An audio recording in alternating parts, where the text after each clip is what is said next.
And building on that thought, monitoring vital signs, of course, makes for the cornerstone of any patient care scenario imaginable. But to shed more light on the role that early warning scores in particular can play in identifying cancer patients at risk of rapid clinical deterioration. Next, it's my honor and pleasure to bring you an industry expert. Ladies and gentlemen, I ask that you please put your hands together for Sudipta Mukherjee, Senior Consultant and Head, Department of Critical Care Medicine, Tata Medical Center, Kolkata. Good evening, everybody. First, I'd like to thank Times Network for creating the platform and discussing on a very eminent topic, that is critical care beyond ICU and providing service to the patients before when the acute condition has been developed.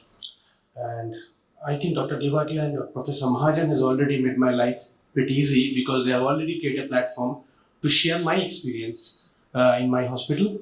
I work in a cancer hospital and I'm the clinical lead for the rapid setting of rapid response team in my unit. So if you look at the problem listing for this, there is a clear failure to understand the worsening organ function. We fail to pick up abnormal clinical finding early, and early is the key word here. No plan to pick up occult abnormalities of the vital sign, like the third case when the carbon dioxide goes up in a silent manner. There is a subjective way of evaluation for the patient's details, failure to monitor trained, lack of understanding of the physiological parameters even when the trained staff at certain extent, no protocolized escalation therapy. Even if the nursing identifies there is an issue, she is not sure whom to escalate, when to escalate, how much is under her authority. And there is a difficulty doing audit in this situation because a lot of subjectivity is coming into play. But this situation is applicable to every kind of patients. Why we are talking about oncology? But probably last 1 or 2 decades, oncology is that specialty of medicine which has grown in a significant extent. Now we are treating cancers in a lot of sick patients. Even you look at the ward patients in oncology ward, a lot of patients are really sick and they are not supposed to be the ward. And even on that, they are receiving treatment, different kind of treatment, making their journey very unpredictable after a chemotherapy or a radiotherapy. So they need much more close monitoring. And also because of introduction of multiple different therapies, the monitoring become more and more important in these patients. So we have data. Yes, we do. So if you look at this large amount of database, who evaluate around 9,000 patients over 21,000 admissions, they found nearly 10% cases there was an acute event happened in the world. Out of that, 6% patient need ICU shifting, and even 2.7% patient has died. And it clearly showed there is an increased duration of hospital stay and mortality if the patient develop an acute deterioration in ward.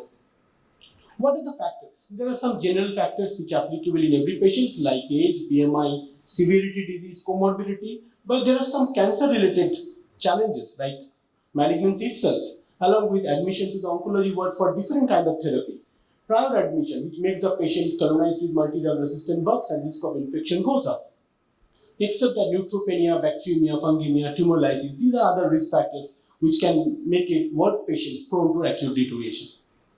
So we can see that oncology patients have higher morbidity, they need higher rapid response team service. Even with that, the mortality can go up as high as 7 times compared to the other patients. It is little difficult to prevent sometimes because some patients may be in the DNR or DNI group.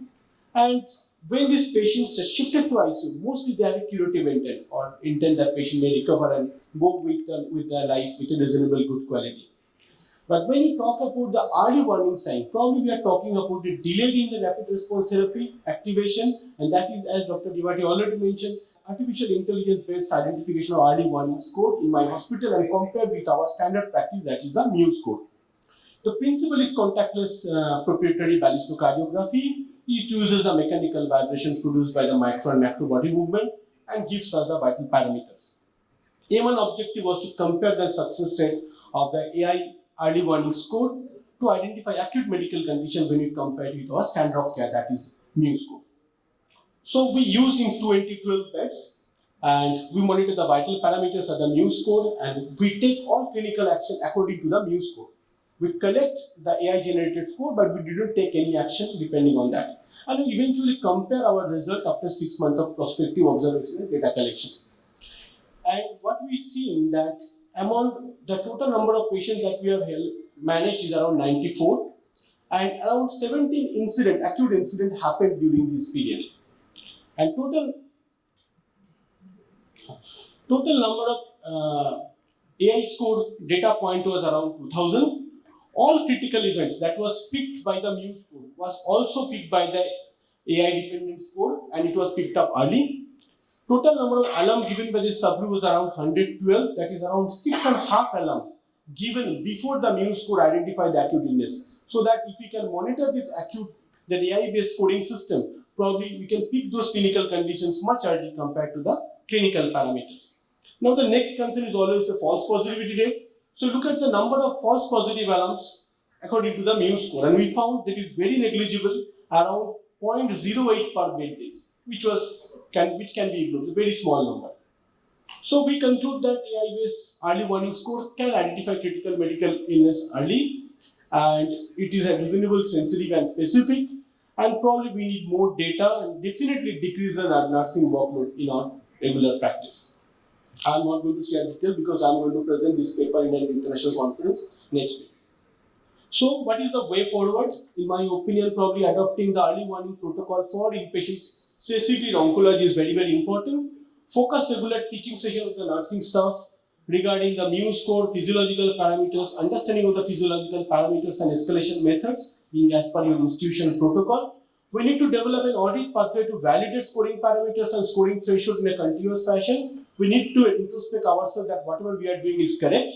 Audit pathway comparing the digital and the manual recording of mu score, because now is the era of AI. Eventually, we need to move towards the era of artificial intelligence. And whatever we have experienced, that AI-based early warning score looks very, very promising.